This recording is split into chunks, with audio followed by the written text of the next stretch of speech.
Bismillahirrahmanirrahim. We were discussing about the controls in revenue cycle, and this is the last control in the list of 6 controls: independent verification. Physical procedures as well as record keeping should be independently reviewed at various points in the system to check for accuracy and completeness. Okay, so simply we are talking about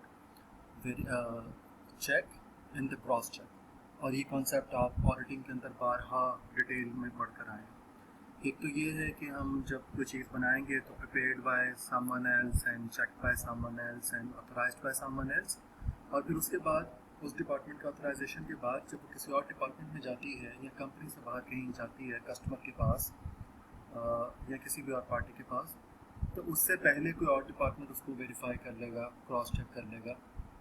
इसको हम independent verification कहते हैं। Idea ये है basically independent verification का कि जो इस काम के करने वाला है उसके अलावा कोई और बंदा, कोई और डिपार्टमेंट, कोई और रिस्पॉन्सिबल पर्सन इसको वेरीफाई करेगा। जैसे यहाँ पे हमारे पास कुछ फंक्शंस लिखे हुए हैं जिनकी इंडिपेंडेंट वेरिफिकेशन होती है। पीओ ओनली नीडेड आइटम्स, यानी कि पीओ के थ्रू हम चेक करेंगे कि जो नीडेड आइटम्स हैं वही इन्वेंट्री से रिलीज़ की गई हैं या नहीं की गई हैं, उनके अलावा तो नहीं की गई। Then receiving report, quantity and condition. जब रिसीविंग रिपोर्ट आती है शिपिंग डिपार्टमेंट के पास तो वो उसकी क्वांटिटी को भी चेक करेगा और वो उसकी कंडीशन जो है गुड्स उसको भी चेक करेगा। ये बहुत डिफरेंट स्टेजेस पर बार बार चेक होगी ये चीज़। फिर PO receiving report reconciliation ensures legitimate obligation. PO receiving means जब आपने ऑर्डर प्लेस किया उसके अगेंस्ट आपके पास चीज़ें आ गई। अब वो चीज़ें जब आपके पास आ गई हैं तो आपने यहाँ पे उनकी क्वांटिटी और कंडीशंस को तो चेक कर लिया। अब आपने स्टॉक में उसको ले लिया।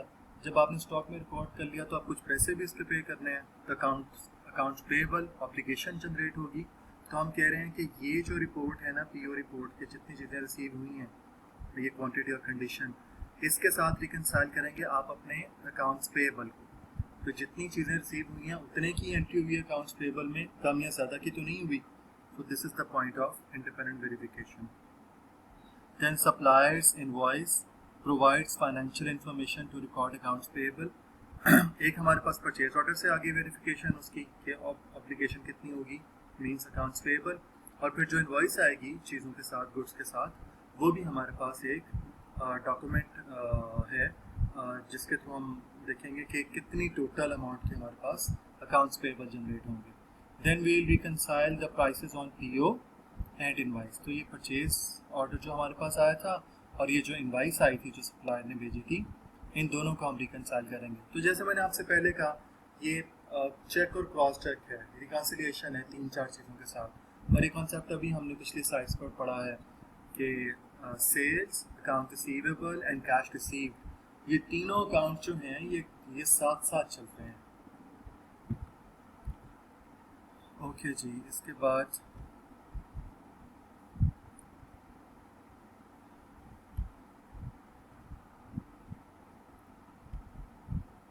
मैंने आप लोगों को पहले भी बताया था, शायद मेरे सिस्टम में कुछ प्रॉब्लम है, अभी इस वक्त स्लाइड आगे नहीं कर रहा, थोड़ा टाइम लगता है।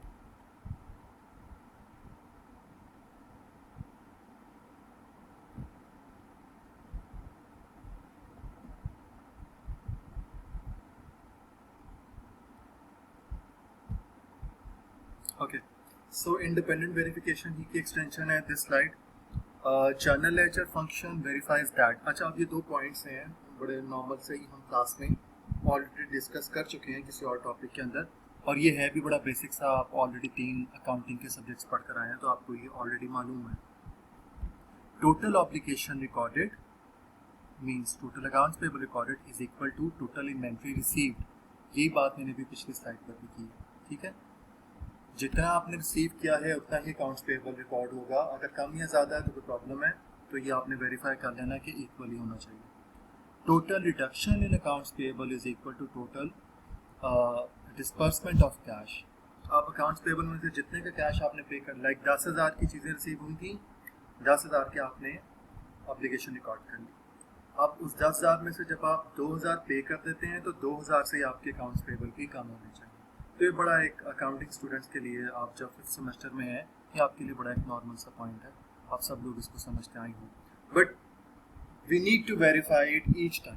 हम हर दफ़ा इसको करेंगे वेरीफाई। अगर हमें मालूम है तो इसका ये मतलब नहीं है कि हम कहेंगे हाँ ये तो होता है, ठीक है, हमें मालूम है होता है, इसीलिए हम वहाँ हैं, और वहाँ इसीलिए हैं कि इसको वेरीफाई करना, चेक करना। ओके, अब we are done with the controls in revenue cycle. अब हम बात कर रहे हैं कि रेवेन्यू साइकिल को अगर हम थोड़ा सा एडवांस लेवल पर ले जाएं और इसको थोड़ा ऑटोमेट कर दें, तो वो कौन कौन से प्रोसीजर्स हो सकते हैं, कौन कौन से स्टेप हो सकते हैं। So now the topic is, now next topic is obviously related to revenue cycle discuss कर रहे हैं। पहले रेवेन्यू साइकिल को डिस्कस किया, उसके फंक्शंस डिस्कस किए, mainly we discussed those functions under the heading of main revenue cycle, sales cycle, then sales return cycle, and then cash receipt cycle. उसके बाद हमने इस पूरे रेवेन्यू साइकिल के अंदर कंट्रोल्स को डिस्कस किया, जिसमें हमने 6 कंट्रोल्स डिस्कस किए। अकाउंटिंग रिकॉर्ड है, वेरिफिकेशन है, ऑथराइजेशन है, इंडिपेंडेंट रिकॉर्ड है, और हमारे पास 6 इस तरह से थे। और इसी तरीके से हमारे पास अब उसी रेवेन्यू साइकिल की ऑटोमेशन की बात हो रही है। बेसिकली हम 2 बातें करेंगे, एक हम बात करेंगे ऑटोमेशन की, और दूसरी हम बात करेंगे री इंजीनियरिंग की। ये 2 कॉन्सेप्ट्स हैं, इधर ऑटोमेशन ऑफ रेवेन्यू साइकिल और री इंजीनियरिंग ऑफ रेवेन्यू साइकिल। देखिए, जो ऑटोमेशन है ना, उसको तो हम कहते हैं कि हम मोस्टली जो हमारे पास एक साइकिल ऑलरेडी चल रहा है, जो प्रोसीजर चल रहा है, उसको हम ऑटोमेट करते हैं, तो हम कहते हैं ये ऑटोमेशन ऑफ रेवेन्यू साइकिल हो गई। यानी कि हम थोड़ा मशीन्स को इन्वॉल्व करते हैं, थोड़ा ये कंप्यूटर्स वगैरह को इन्वॉल्व करते हैं, कोई ऑटो फंक्शंस इन्वॉल्व करते हैं, लेकिन प्रोसीजर सारा वही है। तो हम कहते हैं ये इसी प्रोसीजर की ऑटोमेशन हो गई। ये प्रोसीजर पहले हम मैन्युअली करते थे, अब यही प्रोसीजर मशीनें कर रही हैं, तो अब ये ऑटोमेटिक हो गया, तो automation of this procedure is done, right. फिर एक कॉन्सेप्ट है री इंजीनियरिंग, वो आगे भी आएगा। री इंजीनियरिंग कहते हैं कि आप किसी चीज़ को रीडिज़ाइन कर लेते हैं, ओके, दिस इज समथिंग री, सो दिस इज री इंजीनियरिंग। आप उसको रीडिज़ाइन करते हैं, आप बहुत सारी चीज़ें एलिमिनेट करके कुछ शॉर्टकट्स निकालते हैं जो प्रोबेबली ज़्यादा एफिशिएंट है, ज़्यादा कॉस्ट कटिंग है, परफॉर्मेंस बढ़ जाएगी प्रोबेबली उससे, या कोई भी और चीज़, ठीक है। तो ऑटोमेशन में और री इंजीनियरिंग में जो मेन फ़र्क है वो ये है कि automation is the automatic replica of the same old previous procedure, और reengineering is something new procedure, चाहे वो उससे लंबा हो, चाहे वो उससे कम स्टेप्स वाला हो, बट डिफरेंट होगा, ठीक है। Okay, so let's discuss it.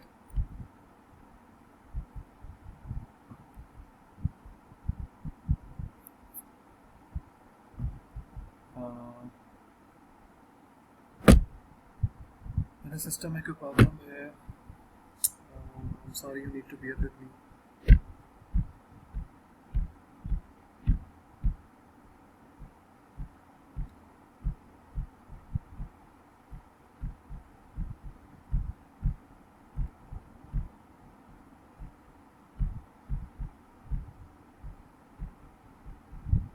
I think मैं इसको यहाँ